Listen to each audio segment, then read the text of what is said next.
بسم الله الرحمن الرحيم. نسألك يا من هو الله الذي لا إله إلا هو الرحمن الرحيم الملك القدوس السلام المؤمن المهيمن العزيز الجبار المتكبر الخالق البارئ المصور الغفار القهار الوهاب الرزاق الفتاح العليم القائد الباسط الخافض الرافع المعز المذل السميع البصير الحكم العدل اللطيف الخبير العليم العظيم الغفور الشكور العلي الكبير الحفيظ المقيت الحسين الجليل الكريم الوحيد المجيب الواسع الحكيم الودود المجيد الباعث الشهيد الحق الوكيل القوي المتين الولي الحميد المحصي المبدئ المعيد المحيي المميت الحي القيوم الواجد الماجد الواحد الأحد الصمد القادر المقتدر المقدم المؤخر الأول الآخر الظاهر والباطن الوالي المتعالي البار التواب المنتقم العفو الغفور مالك الملك ذو الجلال والإكرام المقسط الجامع الغني المغني والمانع الضار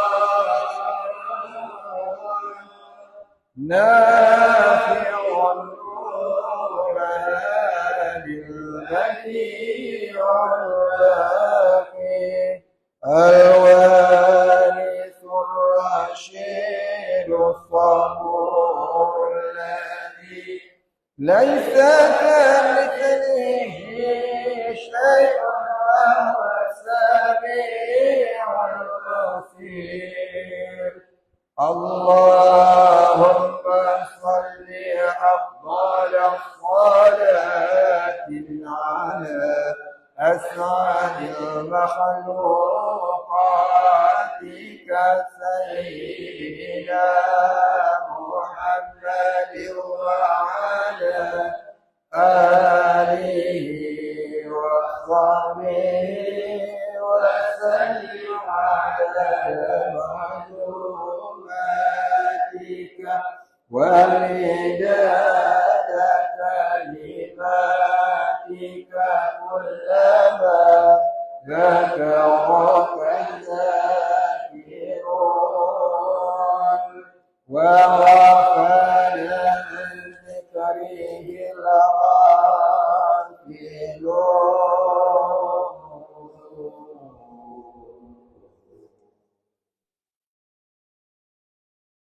بسم الله الرحمن الرحيم.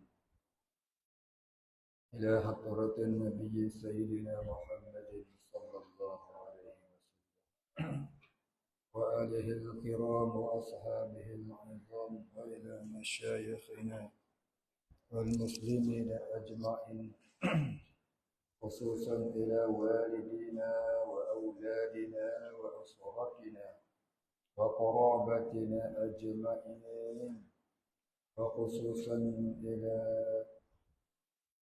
حاجاتنا ومقصودنا إما في الدنيا وإما في الآخرة، وخصوصا إلى سيدنا وشيخنا الشيخ محمد عيسى بن أحمد أنصار الله وقدس الله سره، وسيدنا وشيخنا الشيخ وسيدنا وشيخنا الشيخ وأصولهم وفروعهم ومن ينتسب إليهم أجمعين. شيء لله الفاتحة. أعوذ بالله من الشيطان الرجيم. بسم الله الرحمن الرحيم.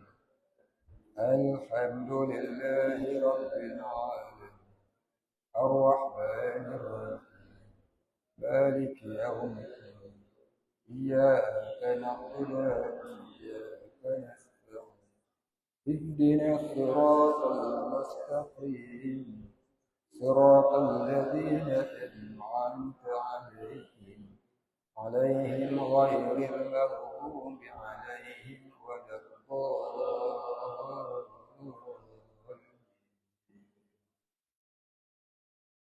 الحمد لله رب العالمين، والصلاة والسلام على أشرف الأنبياء والمرسلين وعلى آله وصحبه أجمعين. رب اشرح لي صدري ويسر لي أمري واحلل عقدة من لساني يفقه قولي. ولا علم لنا إلا ما علمتنا إنك أنت العليم الحكيم. رضينا بالله ربا وبالإسلام دينا وبمحمد نبيا ورسولا.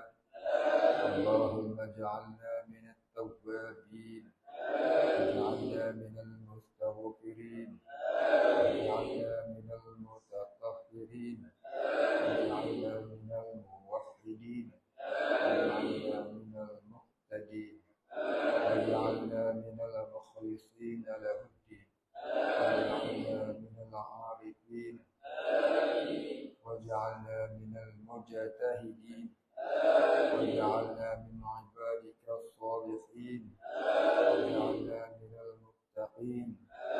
اللهم أحينا بحياة العلماء وأمتنا بموت الشهداء. اللهم نجنا من القوم الظالمين. اللهم نجنا من القوم الظالمين. اللهم نجنا من القوم الظالمين يا أرحم الراحمين. آمين يا رب العالمين.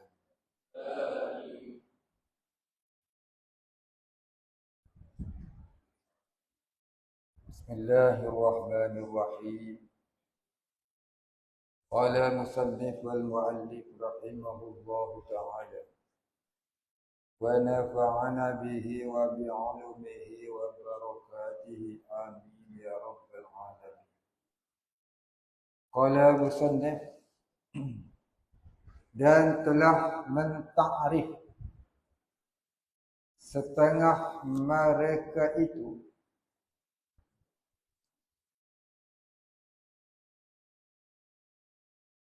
dan telah mentakrif, yakni telah memberi pengertian setengah mereka itu, yakni oleh setengah mereka itu ulama-ulama usuluddin akan sifat ilmu itu dengan katanya,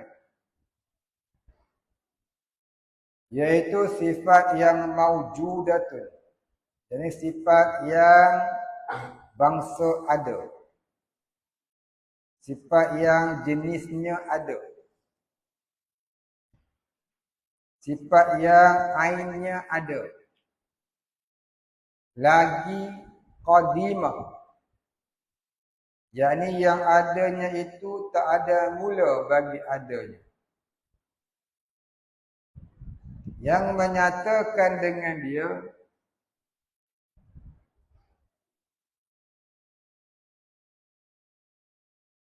yakni dengan sifat ilmu itu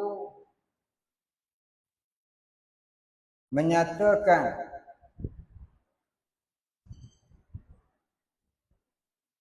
yakni ternyata segala sesuatu daripada menyatakan segala sesuatu dengan dia segala maklum. Mana kata dengan ilmu itu Allah Ta'ala tak tersembunyi sesuatu pun.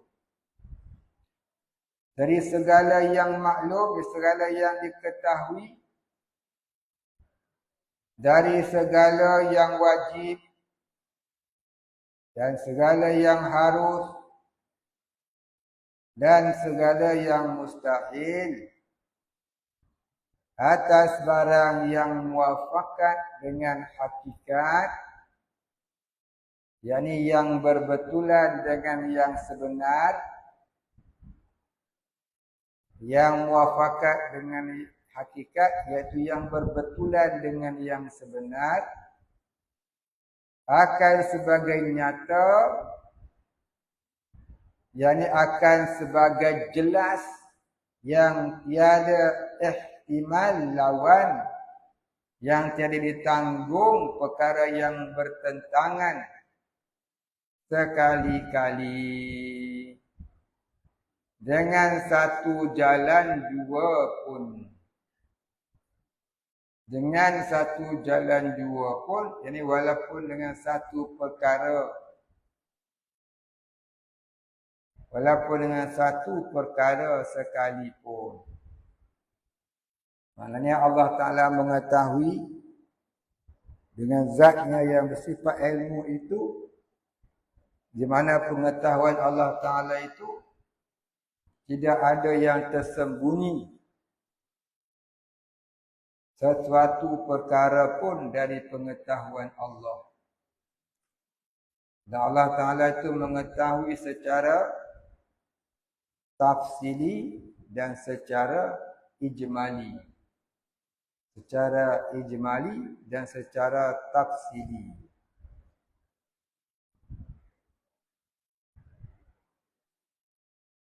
Maka keluar dengan yang nyata itu, yakni dan maka terkeluar ni maka tidak termasuk.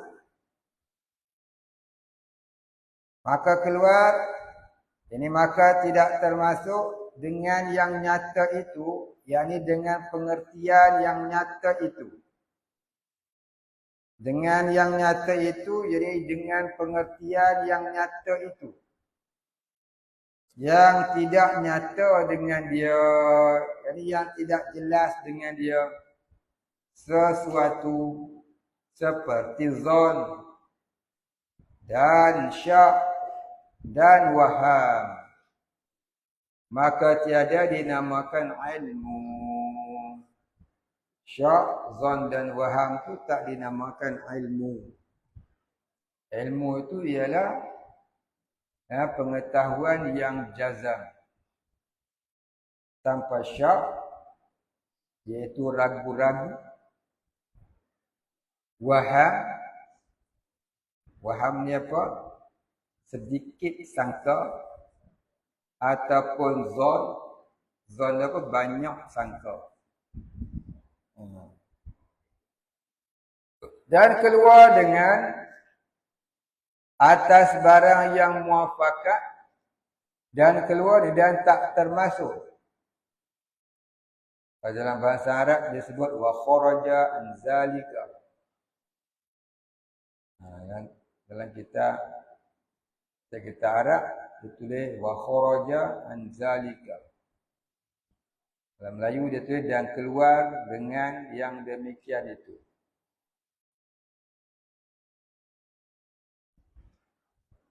Dan keluar dengan atas dan keluar dan tak termasuk dengan atas barang yang muafakat dengan yang sebenar.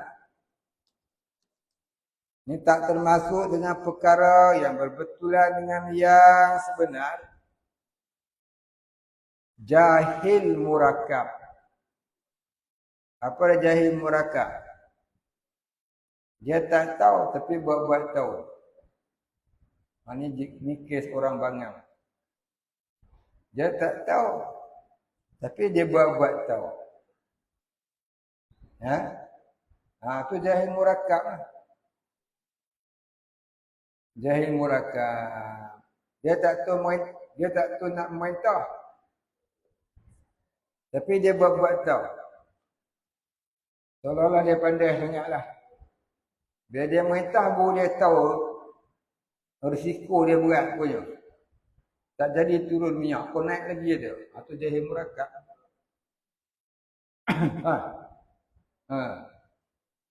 Kerana bahawasanya tiada nyata atas muafakat dengan hakikat. Tiada nyata ni tiada terang ataupun tiada jelas atas muafakat dengan hakikat. Apa dia muafakat? Yang berbetulan dengan yang sebenar. Tak jelas. Apa yang berbetulan dengan yang sebenar? Tak jelas. Dia cakap tu benda yang melawan daripada yang sebenar. Bukan yang muafakat, yang melawani. Yang melawani. Yang menyalahi daripada yang sebenar. Contoh dia kata, ni buah pokok kelapa ni, saya rasa ada emas ni, 2 kilo. 2 tan. Kita pun carilah peho. Korek berlubang sampai 10 kaki, tak ada apa. Dalam peho jatuh tenggelam. Itu nama jahil murakab. Dia pakai tembok. Dia bukan tipu dah. Dia pakai hentam. Cakap pakai hentam. Itu kena jahil murakab. Dia scan bohong. Scan secara jahil murakab. Dia tak tahu. Tapi dia buat-buat tahu. Itu kata jahil murakab. Dia tak tahu. Tapi dia buat-buat tahu. Dia cakap macam dia tahu. Rupanya memang dia tak tahu. Itu namanya jahil murakab. Jahil yang bersusun. Itu mana kata jahil murakab. Jahil yang bersusun. Bersusun. Banyak jahil. Dan keluar dengan tiada ihtimal lawan itu. Dan keluar dan tak termasuk. Dengan tiada ihtimal lawan. Iaitu dengan pengertian tiada ditanggung oleh lawan. I'tiqad yang jazim. Iaitu i'tiqad yang kukuh. Yang wajib. I'tiqad yang jazim, i'tiqad yang kukuh. Kerana bahawasanya ihtimal lawan ia dengan mensyakkan, yakni meragukan oleh orang yang mensyakkan dia. Dia i'tiqad dia kukuh. Tapi i'tiqad dia tu i'tiqad yang jazim itu terkandung dalam pengertian i'tiqad yang jazim dimulai oleh syak.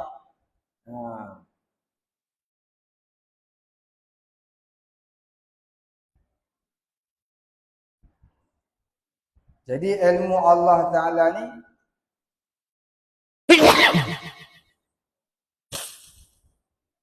bukanlah seperti i'tiqad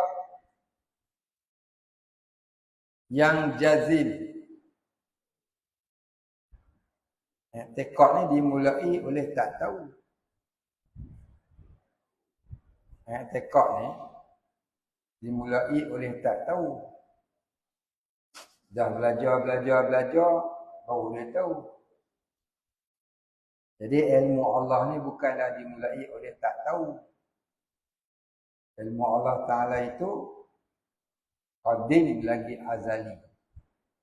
Ilmu Allah tak dimulai oleh tak tahu. Baik. Macam orang yang i'tiqadnya jazim, asalnya dia tak jazim. Jadi belajar baru dia jazim, baru dia jazam. Baik, habis. Dan dikehendaki dengan segala maklum itu tiap-tiap yang wajib dan yang mustahil dan yang jaiz. Apa dia yang maklum? Dan ini yang diketahui oleh Allah Ta'ala itu. Dan dikehendaki dengan segala maklum itu, yang dikehendaki oleh pengertian yang diketahui oleh Allah Ta'ala itu ialah tiap-tiap yang wajib, tiap-tiap yang mustahil dan segala yang harus. Maka masuk di dalam yang wajib itu, jadi terkandung dalam pengertian yang wajib itu barang yang tiada kesudahan baginya daripada sifat kamalat, sifat kesempurnaan bagi Allah Ta'ala. Baik, habis.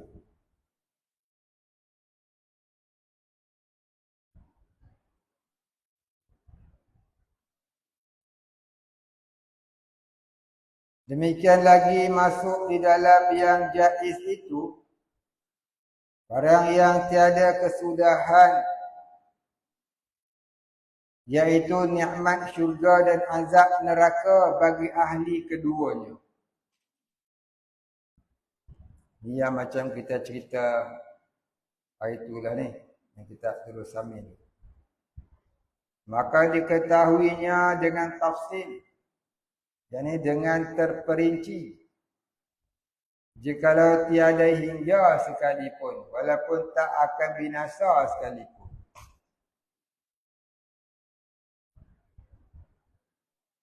Seperti sifat kamalat bagi Allah Ta'ala, ini seperti sifat-sifat kesempurnaan Allah. Dan kata qil, ini kata pendapat yang lemah. Diketahuinya dengan tafsir itu barang yang ada baginya kesudahan. Adapun yang tiada baginya kesudahan, maka mustahil bahawa diketahuinya dengan kehinggaannya. Yani mustahil Allah tahu akan kesudahannya. Cakap yang macam ini tak molek sebenarnya. Memanglah Tuhan tak tahu kesudahan dia apa, pasal benda itu tak akan berakhir.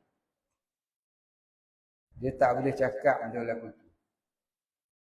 Dengar dekat orang awam yang bodoh pemikirannya, nanti dia akan terfikir apa? Oh, ada juga benda Tuhan tak tahu.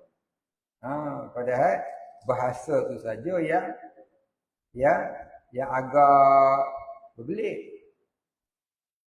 Jadi jangan keluarkanlah perkataan tu. Maka kaul ini dhaif, tiada dapat dipegang akan dia, jangan dipegang. Tiada dapat dipegang, jangan dipegang akan dia. Baik, habis.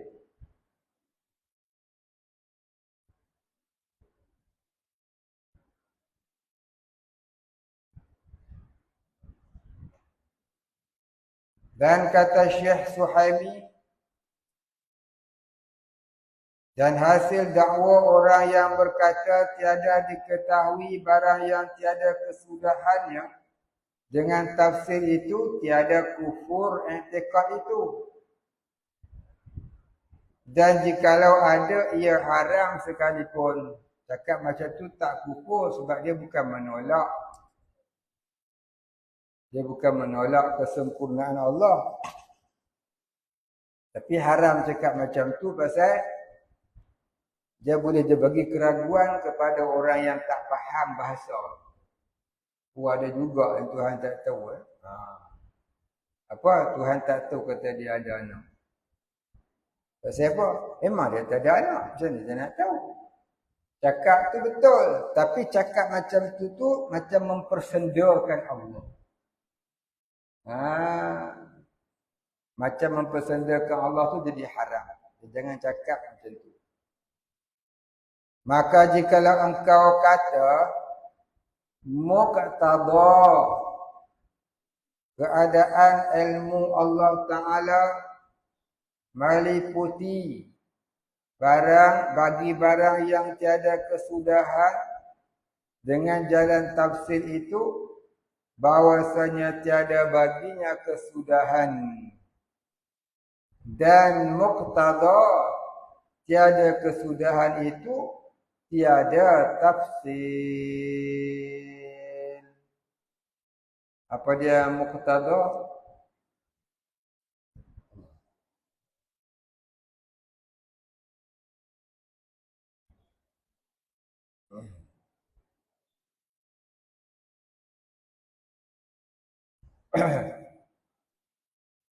Baik, tengok balik.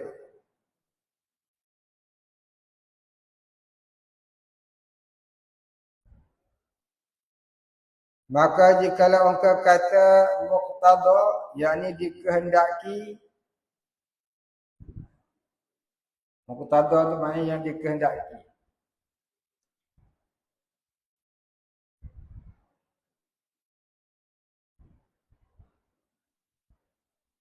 Keadaan ilmu Allah Ta'ala itu meliputi bagi barang yang tiada kesudahan dengan jalan tafsil itu, yakni dengan jalan terperinci itu, bahwasanya tiada baginya kesudahan.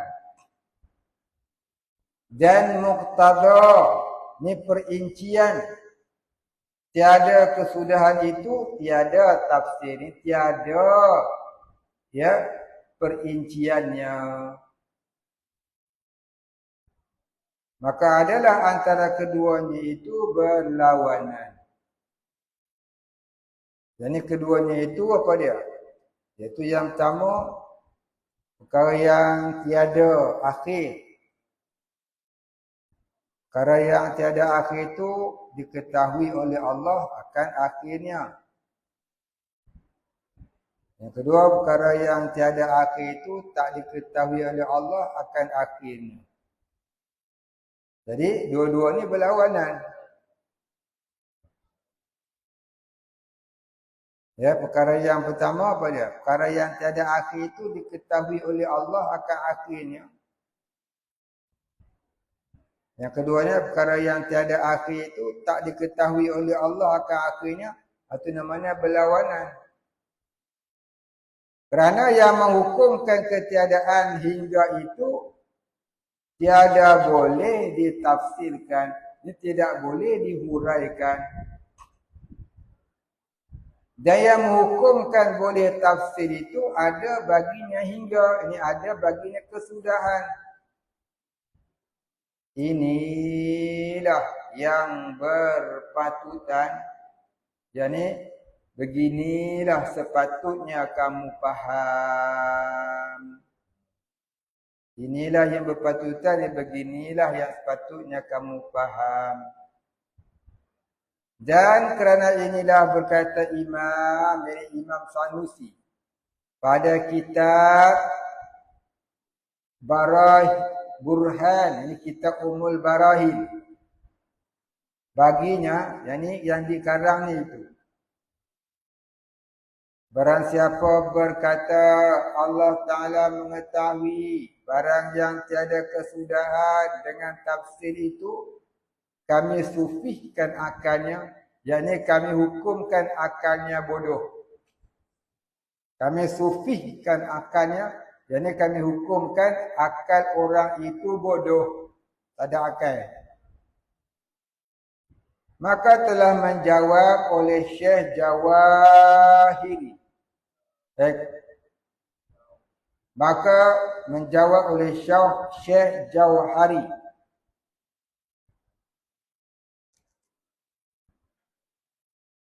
iaitu pengarang kitab Jauharatut Tauhid.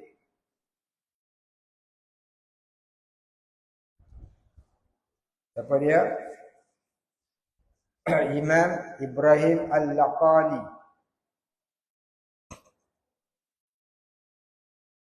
Syekh Jauhari ni Syekh pengarang kitab Matan Jauharatut Tauhid. Namanya Imam Ibrahim Al-Laqani qaddasallahu sirrah. Apa jawab dia? Dengan bahawasanya orang yang berkata sufi itu kias yang gaib dengan yang syahid. Apa kias? Ini perbandingan, bandingan. Kias ni maknanya bandingan. Yang gaib, yakni yang tak nampak, dengan yang syahid, yakni dengan yang nampak. Yakni dikias ilmu Allah Ta'ala dengan ilmu yang baru. Yang tak nampak ilmu Allah. Yang nampak ilmu yang baru. Dan iaitu kias yang fasid, yakni yang rosak. Dan ketiadaan mengetahui kami dengan hakikat zatnya, zat Allah. Dan sifatnya dan hakikat sifatnya, sifat Allah itu mewajibkan bagi kami kesukaran jawab soal ini. Jadi tak boleh menjawab persoalan ini. Tak boleh berkata Allah tak tahu kesudahan perkara yang tiada akhir. Hukumnya haram, itu maksudnya. Ya, tak boleh nak jawab, tak boleh nak kata. Tak boleh kata Allah Ta'ala tak tahu perkara yang kesudahan bagi perkara yang tiada kesudahan. Contohnya kita kata sifat Allah Ta'ala itu baqi, kekal, tak ada kesudahan. Ya, maka kita kata Allah tak tahu kesudahan sifatnya yang tidak akan ada kesudahan. Maka kita kata macam tu haram. Macam mana Tuhan nak tahu sifat dia ada kesudahan? Pasal sifat dia tidak ada kesudahan. Cakap tu betul. Tapi bercakap tu haram. Mafhum kataan tu betul. Tapi bercakap macam tu haram sebab boleh membawa kepada pengertian mempersendakan sifat Tuhan. Faham?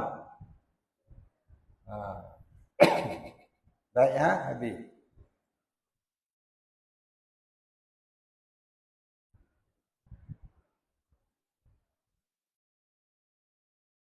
Dan adapun dengan nisbah pada ilmu Allah Ta'ala, maka tiada menafikan antara dua pekerjaan itu, yakni ketiadaan kesudahan dan diketahui dengan tafsir.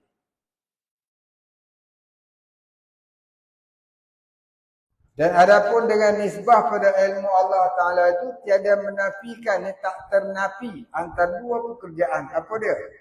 Yakni ketiadaan kesudahan. Ilmu Allah itu tidak ada kesudahan. Dan diketahui dengan tafsir. Ini Allah Ta'ala tahu secara detail keseluruhan perkara-perkara yang akan berlaku.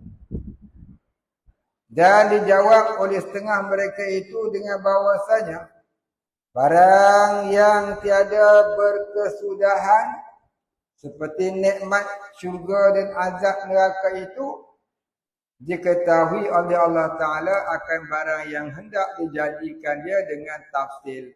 Sebelum lagi bahawa dijadikan dia. Belum ada syurga neraka, Allah sudah tahu apa yang akan berlaku seterusnya selepas ada syurga neraka itu. Walaupun syurga dan neraka itu tak akan berakhir. Dan tiada diketahui akan akhirnya kerana tiada akhirnya. Kerana tiada akhir baginya hingga diketahui akan dia. Ini hingga apabila yang tiada akhir itu Allah hendak musnahkan dia, maka mengetahui Allah bila akhirnya. Kalau Tuhan tak nak musnahkan dia, Tuhan pun akan tahu apa selepasnya, apa selepasnya, apa selepasnya. Dan tiada dinamakan yang demikian itu jahil. Jadi, walaupun Allah Ta'ala tak tahu apa kesudahan, sebab memang tak akan ada kesudahan, maka itu tak dinamakan jahil. Bahkan dikatakan perkataan itu orang yang mempermainkan sifat ilmu Allah. Maka haram cakap macam tu. Kerana bahawasanya ia mengetahui akan suatu atas barang yang ia muafakat dengan hakikatnya. Allah Ta'ala tahu itu perkara yang bertepatan dengan yang sebenarnya. Dan telah muafakat segala muslimun, ini ulama-ulama tauhid, atas bahawasanya nikmat syurga dan azab kufar di dalam neraka itu tiada kesudahan baginya. Bermula Allah Ta'ala itu Tuhan yang maha menjadikan lagi ia dikehendakinya, lagi ia berkehendak baginya. Apa yang Tuhan nak jadi, dia akan jadikan sekehendaknya. Dan tiada tasawur yang demikian itu, ini tak terupa dengan akal kita. Bagaimanakah Tuhan menghendaki sesuatu itu, tak terupa dengan akal kita. Melainkan diketahuinya dengan tafsilnya akan sekalian itu. Jadi Allah Ta'ala mengetahui akan sekalian itu tanpa ada yang ia tak tahu. Melainkan segala yang Allah Ta'ala kehendaki itu Allah mengetahui secara terperinci. Apa yang selepasnya dan selepasnya hingga selamanya. Kita berhenti sikit. Dan demikian lagi diketahuinya pula segala makdum. Ini benda yang tidak ada. Allah Ta'ala mengetahui yang ada, Allah Ta'ala juga mengetahui yang makdum, yang tidak ada. Maka kerana inilah jadi kufur orang yang berkata makdum tiada pada maklum Allah. Jadi kufur orang yang berkata perkara yang tak ada itu tak diketahui oleh Allah. Cakap begitu tu jadi kufur. Baik, habis. Kita berhenti di situ, kemudian katanya hikayat. Ila akhirih, wallahu a'lam. Wala ilma lana illa ma'allamtana. Innaka antal alimul hakim. Wallahu a'lam.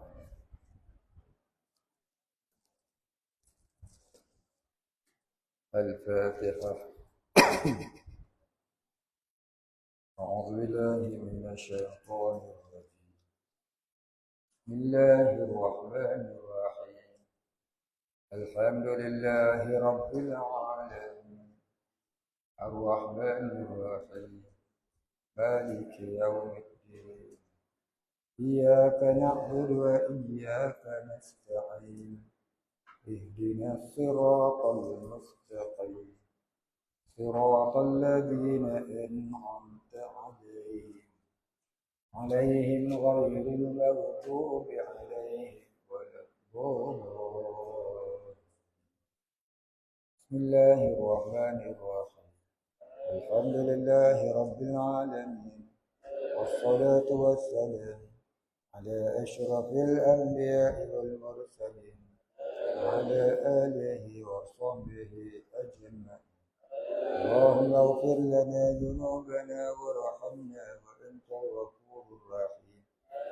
اللهم اغفر لنا ذنوبنا ولوالدينا وارحمهم كما ربيانا صغارا، ولمشايخنا وللمسلمين أجمعين برحمتك يا أرحم الراحمين. اللهم نور قلوبنا بنور معرفتك يا فتاح يا رزاق، افتح لنا فتحا قريبا كما فتحته على أنبيائك وأوليائك وعبادك الصالحين. وصلى الله على سيدنا محمد وعلى آله وصحبه أجمعين. سبحان ربك رب العزة عما يصفون وسلام على المرسلين، الحمد لله